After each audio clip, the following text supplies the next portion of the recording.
Good morning, everyone, and welcome back to another Rangers Rundown. I am Swiz here with a special guest today. We have Eliza Owen. How are you? I'm good. How are you? I'm well, thank you. A little bit different this week. We don't have cricket to talk about because, well, there were some junior games on, but they are halfway through a two-dayer, so we will recap them properly next week. But thought I'd get Eliza on because she's had a massive week. For those who don't know, and this might take me a little bit of time to read out, but she has been awarded many awards. So last year she was awarded the Emerald Young Citizen of the Year award. She's added the Cockatoo Young Citizen Young Citizen of the Year award this year, and then on for Australia Day this year, Cardinia, well, like all councils, award out different awards, and Eliza was awarded Young Citizen of the Year for the whole of Cardinia Council. Must be pretty chuffed. I was shocked.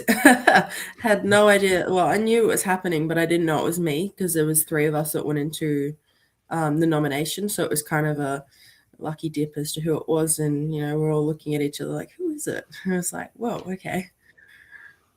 Yeah, and obviously, part your parents, grandparents, everybody who would have probably been there supporting. Proud day for the family. Yeah, unfortunately that was a bit more restricted. I could only bring mum and dad, but that was, yeah, they were pretty proud. And then Kat was stay at mama and granddad's house.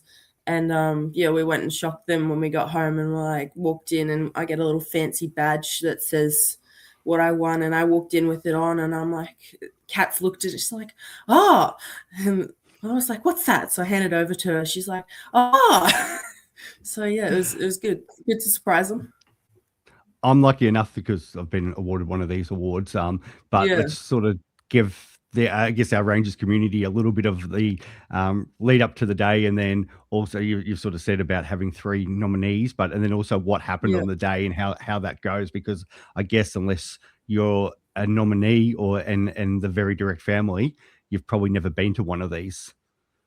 Yes, so I got an email from Cardinia's mayor early December saying that I'd been nominated by who I was nominated by, which was a lady that we know really well in Cockatoo, and saying that I was invited to their Australia Day Awards. And it's like, oh, that's crazy. So I wasn't actually with my parents when I got that email. So I'm like messaging them, I'm like, oh, I just got this.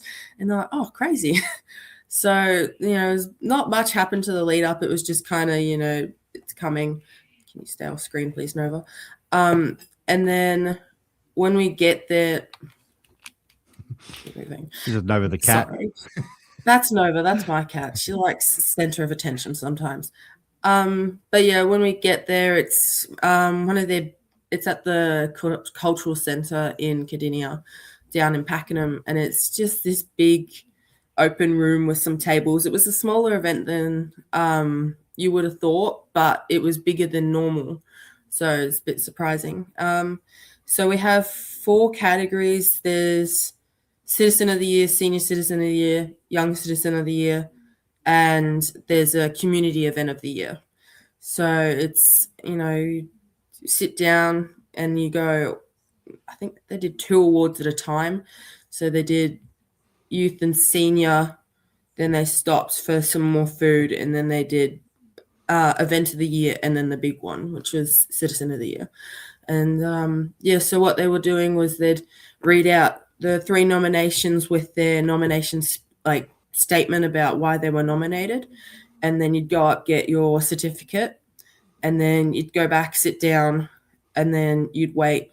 They'd do some more talking, and it's like, okay, here's the announcement, and there's like a whole big thing about the announcement. So yeah, You have to go up on stage and make a speech. you didn't have to do the speech, but I did the speech, and that was an epic fail. Dad filmed it. I'm like, that's criminal. You need to get rid of that. It's horrible. I do not know. I was in so much shock that I sounded. Oh, it was shocking.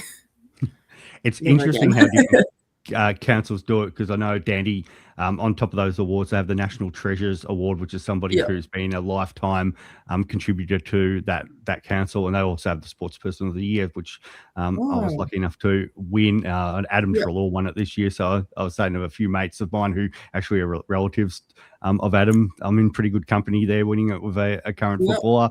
But yeah, it's very interesting with that. Because I think for Dandenong, they let me know the night before that I was winning, so Oh, you had to be gee. prepared for a speech. But Yeah. yeah, like I kind of like your way as well. It's like the shock on the day. The only Yeah. problem is obviously the other people. Like it's a proud moment even being nominated and being down to that final three. But yeah, that I guess that initial shock and then having to try to compose yourself if you're going to have to speak. It's not an Yeah. easy thing. Where at least I No. had the 24 hours notice to think about what I want to say. Say, write it down. It'd be hard because you've got to like kind of write a speech and then disappointed that you don't get up Yeah. if you're one of the other It people. was hard because I knew one of the other youth nominated. I knew her really well. I was in high school with her and done a lot of community stuff with her. So it's like, how do I talk to you? I feel bad. It's like, And that because you the all yeah, find go out on, at the sorry. same time who it is, and it's like, Yeah. A lot of that community stuff we know is to do with cricket, and we'll talk about that in a moment, but there's so much other parts to you as well. We know obviously your dad's been involved with the SES for a long time, so that yeah, is part of you with your volunteering there, as well as the Junior Fire Brigade. You want to just talk us through a couple of those things and how you got involved in them and what you actually do? So I joined the Junior Fire Brigade when I was 11, turning 12. So what was that, 2019? And that was all through Dad, actually, because I was, wanting to do more stuff. I couldn't join SES yet because they had a age requirement and stuff, and CFA started at 11. So I'm like, you know what, I'm going to go try. So it was a trial week, and you go in a couple weeks, and I'm like, oh, I think I'll join this. So I joined that, and it's about preparing you for fires as well, but it's also telling you, preparing you for if you want to go up. So we learn a lot about, different types like the fire triangle. So like what elements you need to make a fire, and if you don't have one, how it will extinguish the fire. And there was a lot of, how to prepare your house. That was really big in summer. We'd always have a massive PowerPoint we'd go through over a couple of weeks, and it'd be like, here's what you need to do to protect your house in case fires come. So yeah, we did that. We did a lot of mock runs as we weren't allowed to do fires. We set up witches' hats, and you'd get to go on the hose and you get to knock down witches' hats and do, all these drills that the CFA would normally run with fire. So it was learning all these different skills that, CFA volunteers need, but it's, teaching them at a younger stage so that you can be ready if you want to head in at 16. So yeah, it was really good. And then the SES side of things?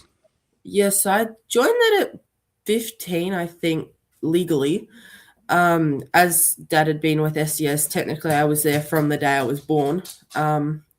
So yeah, I joined then, and I was classified as a junior member, which not a lot of units run the junior program because you require a lot more skills and training to do it, I believe. So I was classified as a junior, didn't do that much because it was hard because I wasn't allowed to, but I helped a lot with storm events, going in the radio rooms, helping our one of our deputy controllers with a lot of food prep, getting the essentials, water, food, whatever we could to get them on the trucks and out into the community when we needed them, especially with storms. And I officially became a senior member at the unit when I turned 18, I think it was. And did a lot more I'm allowed to do. So I can start going to trainings, what are they? Like higher trainings to get qualifications like chainsaw and road rescue, but I'm yet to do that as I only just finished school.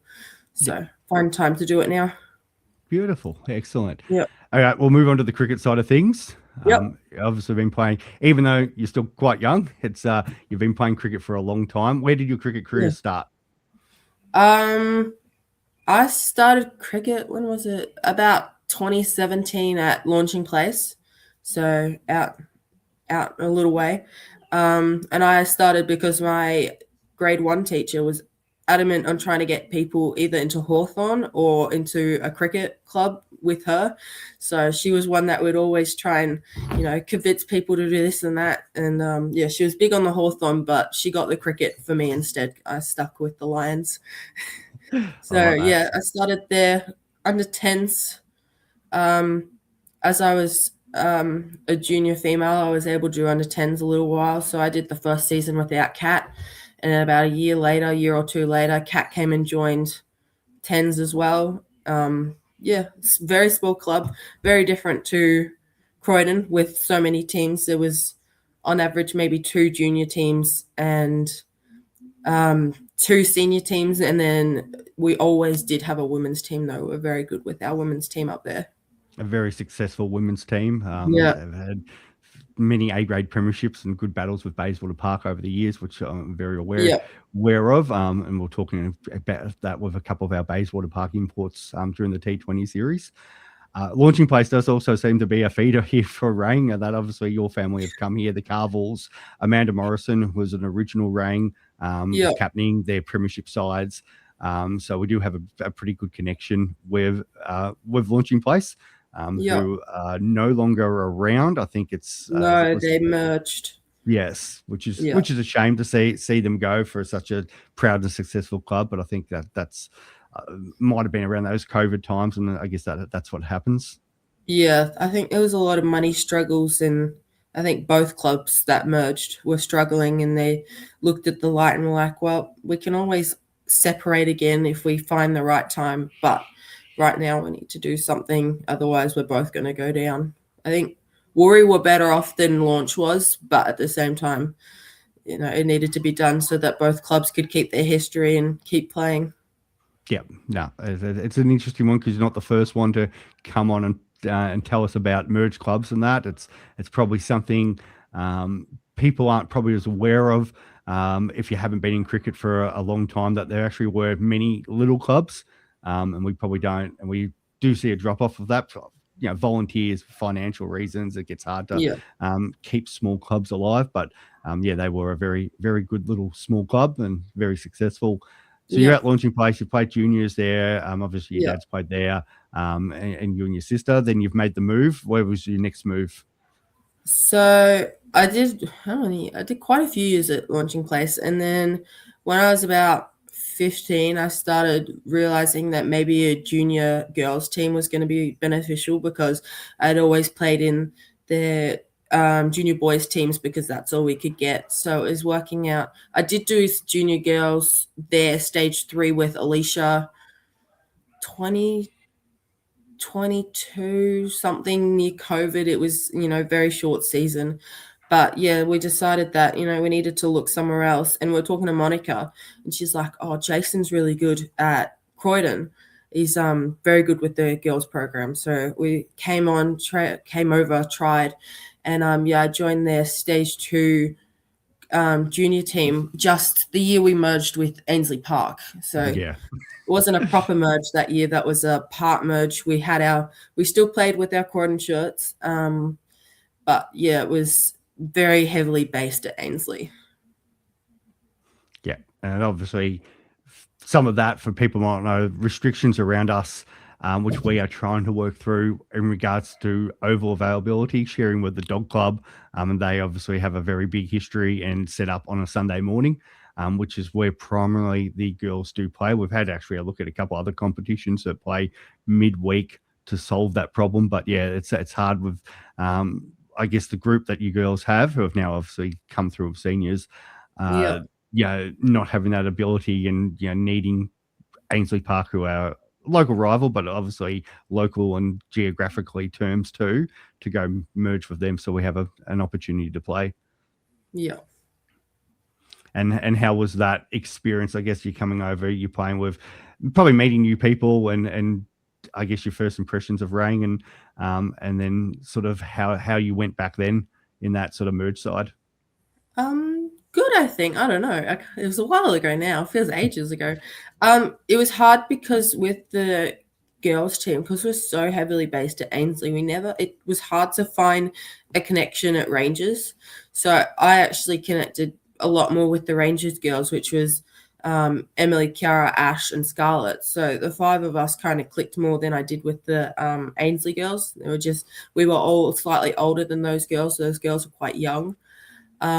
So yeah, we found it quite easy to click, but it was quite hard to get into Rangers at the time because it was kind of a little forgotten about because it was so heavily under that Ainsley title. So, but no, we were good. We had some success. We got into the semis first year, so and played the top team who'd been smashing absolutely everyone. So we had a good battle there, but unfortunately lost. But a good friends team, South Belgrave, actually came and won that year against them in the final. So we were able to get the top team to lose, which was a bit surprising because of how much older they were than everyone else. So, but no, it was good. It was a lot of rotating captains and teaching leadership and stuff. So it was quite skill-based learning. So yeah, it was very good. Yeah, fun.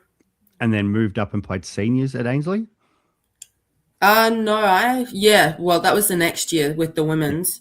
So that the next year, because we were so successful with our stage 2, we got put up to stage 3, and we did struggle quite a lot. I was given captain, and Kiara was my vice. So we had a lot of time together trying to work out how we could try and get across and conquer some teams, but it was very hard. I think we maybe won one game that season, but it was just not a lot of luck, unfortunately. And then our senior team with Ainsley Rangers started out well. There was a lot of mums of our junior kids that have come up and joined, and first-time cricketers. So we were in D grade because E grade didn't exist yet. So it was we did really well though. We had a lot of success. They ended up making it to the grand final. Unfortunately lost though, but grand final, it might have been the semi-final, one of the two, but unfortunately lost. But for a first time season for half the team and a first time team, it was a good start. Perfect. And then we fast forward to this year, and we've got the senior ladies. Which obviously yourself, and not just you and your sister, but your mum has been part of as well. How have you found that playing with mum and having the whole family together? It must be enjoyable. Yeah, it's different. I never expected to play cricket with mum. It was a bit of a surprise when we were able to get her across. It's like, cool. So I've played with everyone in my family now, so which is crazy because not many people get to do that. I know we're trying to get Ash to do it with Jason because he's coming for his recovery. We're trying to get him to play sixes and convince Ash to skip a day of work to come in. But yeah, the team's going well. A lot of learning. There's a lot of young people and new people, so it's getting teaching them, helping them. But no, it's a bit shocking to play with mum still, trying to get used to that. But it's good. It's good fun. And actually captaining also your mum and your sister, being the T20. Well, it's funny for us because we obviously always play T20s, but we've got the E-grade competition, the separate T20 comp, which you were our captain for. So yeah, how did you find that? It wasn't too bad. I'm impressed they listened. But no, it was good. That was a good experience, I'd say, having, new players come in that some of us have never met, and learning from them was actually really good because, they've had years of experience on some of us. So it's like good to work out how they play cricket and what they do, and getting to captain them was a bit scary because it's like, oh, you've got a bit more experience than me, but yeah, it was good. You made a good point before about the boardies, and hopefully they can play a game together. We've had the Stutzels play, which was great when Grant dropped down and played with Georgia. We've obviously got Matt, and hopefully Imogen can play at least a game before the end of the season. So I know a lot of dads have had this opportunity with sons, but it's probably been led a little bit with your dad in the Sixers to have these opportunities for dads to play with daughters. Yeah. Obviously look up and you girls love your dads and that, and it's great. I think they get really proud to see you out there and have that opportunity. And I'm sure there's some great conversations on the way to and from cricket, and obviously your dad's very supportive of your cricket. Yeah. No, it's good. Dad was. It sounds a bit terrible to say, but when Dad found out he had 2 daughters, he was a bit worried because it's like it's not common for girls to play sport or be into sport, and so it kind of was like he didn't care that we're girls. He was just sad that he was going to lose the sports side. But no, I think he's very happy that Kat and I are very into our sport. We love Formula One, cricket, footy, all these things, and he gets to still enjoy these with us because of how into it. So being able to play cricket is very good. He's very happy to play cricket with a family. Got to get Mum in, I reckon. 100%. I've already got a cricket kit for Sienna already. I saw that. For those who follow me on Facebook, yes, I've already put that one up.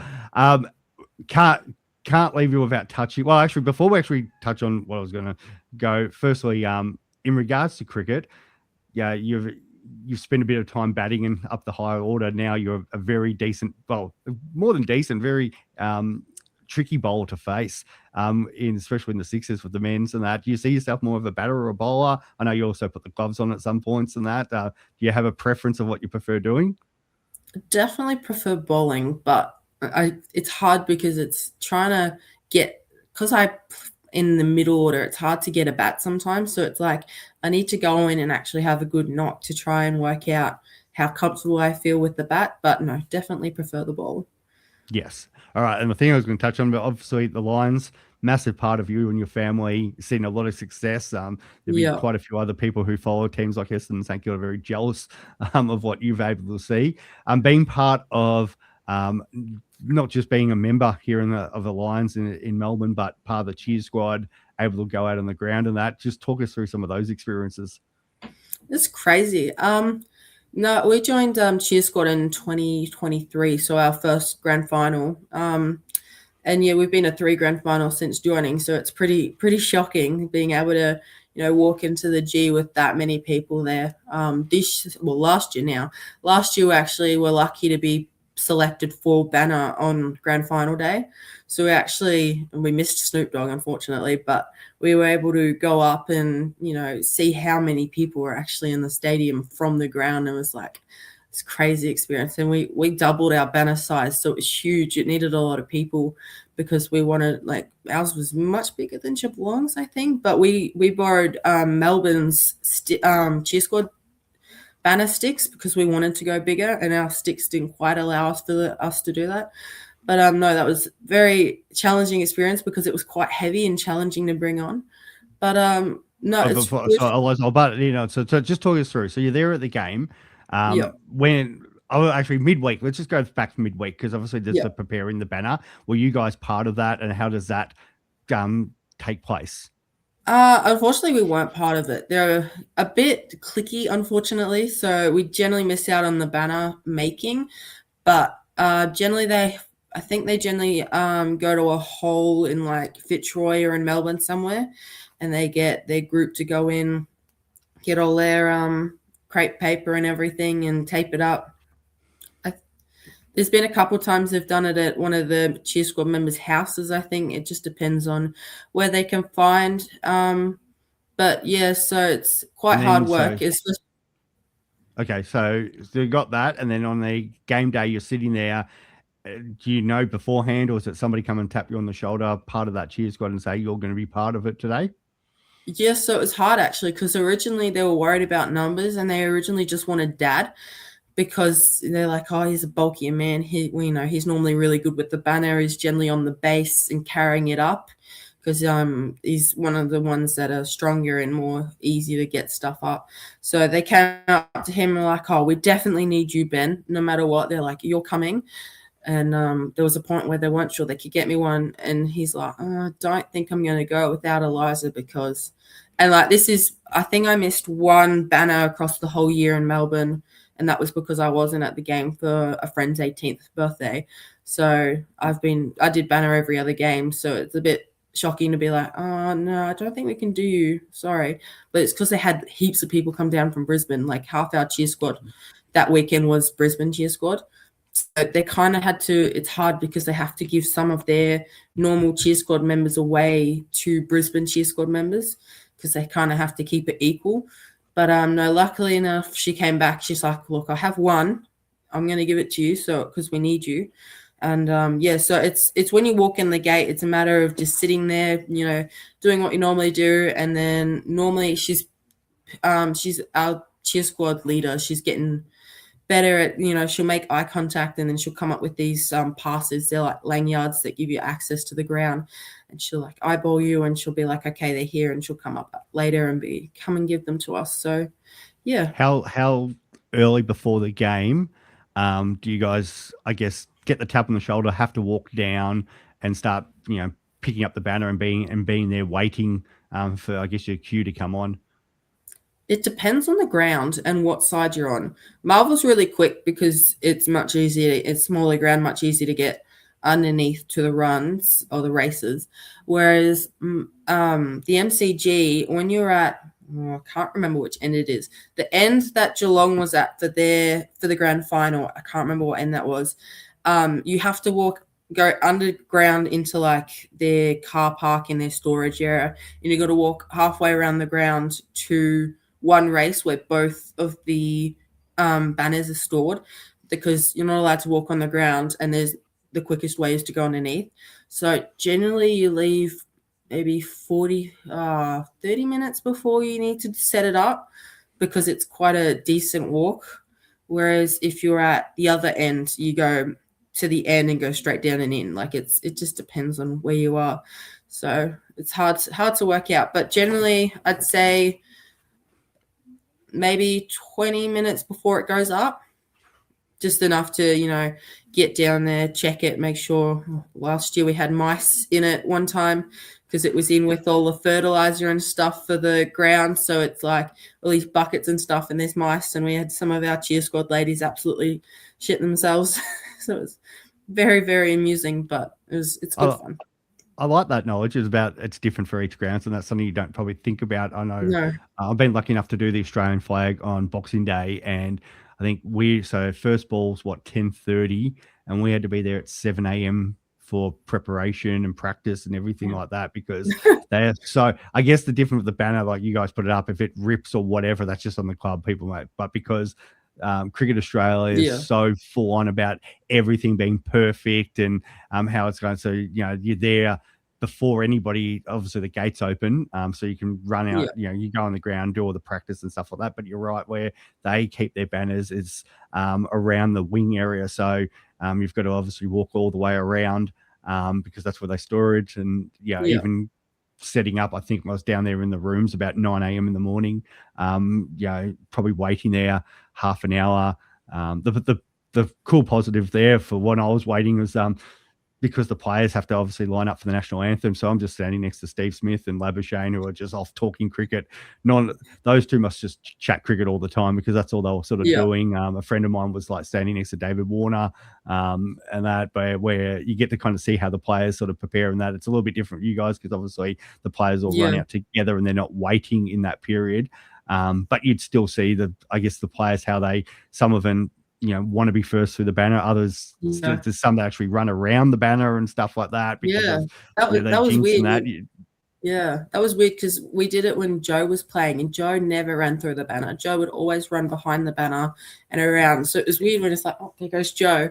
And it's like, it's such a weird experience, because you get to see. So at Marvel in particular, we're actually at the race that they go in and out. So we go down before they finish their last warm up on the ground.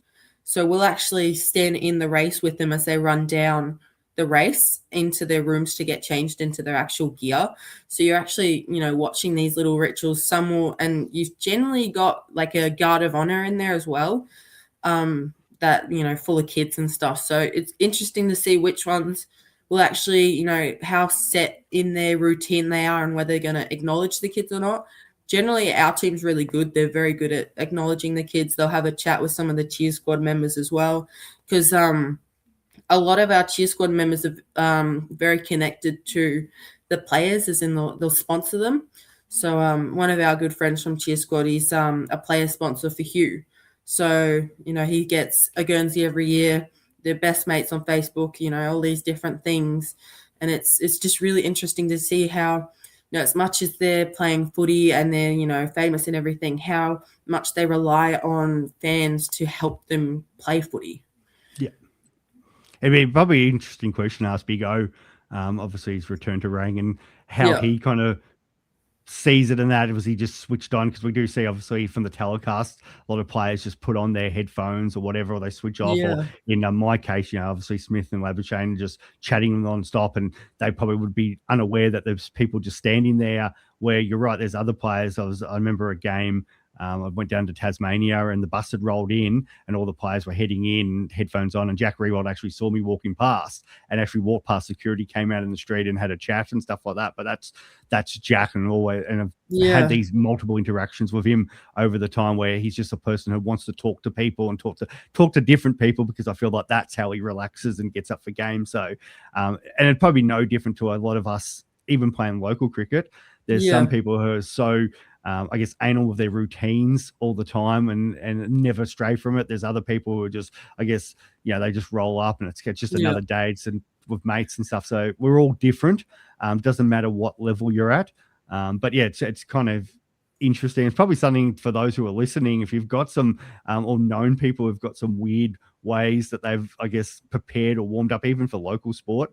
And I probably think that's maybe one again for Joe and Jack, if they're paying attention, because being at Premier, they would have seen probably some different things, as well as, international and state players dropping down and how they go about it. But yeah, no, it's a good question. It's a good topic, because we're all very different in how we sort of warm up and prepare for if we're going to go out and bat and bowl and or any, I think, game that we play. Yeah, it's definitely interesting to see some. I know Al likes to go for a lap at the Oval. Yes. It'll be 34 degrees and he's just going for a jog. It's like, damn, that's impressive. I wouldn't do that. But no, it's interesting to see. You definitely pick up on it with footy though too, like when we're watching, especially, the younger ones. I feel like you can pick up on some of the younger ones a little more than the older ones. But I can't really think of many at the moment. But yeah. It probably showed a little bit when we had our Prem girls come and join us with Nilu and Tash and especially Mai. They're probably pre-prep of just their warm-ups is different probably compared to some of us, and not just girls and guys, but I've played with some guys before who will literally roll up with their Subway sandwich and be smoking it down, and 20 minutes before a game, and that's their preparation. Where you're right, there's others who, if the coach says get there an hour early, they're there an hour and a half early, and they're like and they're doing laps and they're going through a whole preparation thing, and everyone's different. But it's kind of intriguing to see what people need to do to tune in the game, and then how it works for everybody in that, because there's been some great players who just don't need to prep, where other people just need to really like into it. It'd be interesting to know how it started and what they did that actually triggered them saying, oh, it actually works, and then for them to keep going. Like, there's obviously something that must have happened when they did that certain thing that they kind of picked up on, and it's like, oh, I'm going to keep doing that because I did really well the first time I did it. So yeah, I love that. And then the opposite too. There was one, I was listening to back in the day, Limp Bizkit, and then into the ground, psyching myself up, some heavy metal music. We're playing out at Moorbark, and first ball got hit for me, went straight through my legs and went for 4. And the death stare Spanner gave me, which is one person you don't want death staring you. I was like, I'll never do that again. So I never warm up with heavy metal music ever. So that was the one and done for me. So and it could have probably worked every other time, but I don't know. But because that one time, I'll never forget it. So we're all different. It's interesting. Yeah, my uncle did the same thing. When Dad used to play basketball with my granddad, my uncle, and him, they used to go down to the basketball in Pakenham, and my uncle would listen like heavy metal music on the way. I can't remember what, all these unique ones, not very popular ones. And you just sit there, with the music on. I'd used to come down if I was lucky enough that I was able to convince Mum and Dad to have a late night and come down to basketball with Dad, and you'd listen to Uncle David with his heavy music on the way down. It was always so interesting. It's like, Yeah, no, I love it. We're all different. It's great. Yeah. Well, we'll leave it there. Thank you so much for jumping. Thank Actually, you. no, I should have leave it there. I do apologize. We haven't touched the under 10s. I'm going through my list of all my things that I need to talk to you about. But you are part of with your dad junior coaching this year at the under 10s. Yep. Talk us through that, because obviously we don't see scores. They don't keep scores and that. But just run us through like the future ranks and how's that been going this year? It's good. We had a lot of new kids come in. That have never played cricket, never touched a bat before. I lie. Some of them have played school cricket. You know, they play with their friends on the oval, and they're like, "Oh, Mum, I need to go play cricket." But no, it's really good. There's a lot of talent. We already sent one of our young ones up. Dylan went up as he was, showing it was really good, and we're like, you know what, you can go up to the 12s. So I think talking to Mitch, he said he's going pretty well up there, holding his end. Another one that could easily go up is Ethan. He's really good with the ball. And like, these are rubber balls, so they're like really hard to get to bounce, but he's bowling proper deliveries. We're like, why don't you do the full pitch, mate? Because he's sending them and they're like almost taking off the kid's head. It's like, yeah, come back a little. But no, he's really good. Got a lot of good shots in him. I think he hit a couple fours on Friday last week or this last week. But no, he's definitely one that, could go up soon. Rocco's got a really good hit on him. He's power hitting. He's amazing. But no, all these kids are going really well. A lot of talent, a lot of learning to go still though. But yeah, they're going well. How are you finding dealing with, I guess, that age group and that? They're can be an interesting bunch, but it relies heavily on the weather, because as soon as it's hot, all they want to do is sit in the shade, and it's like, oh, you got to go out there, please, buddy.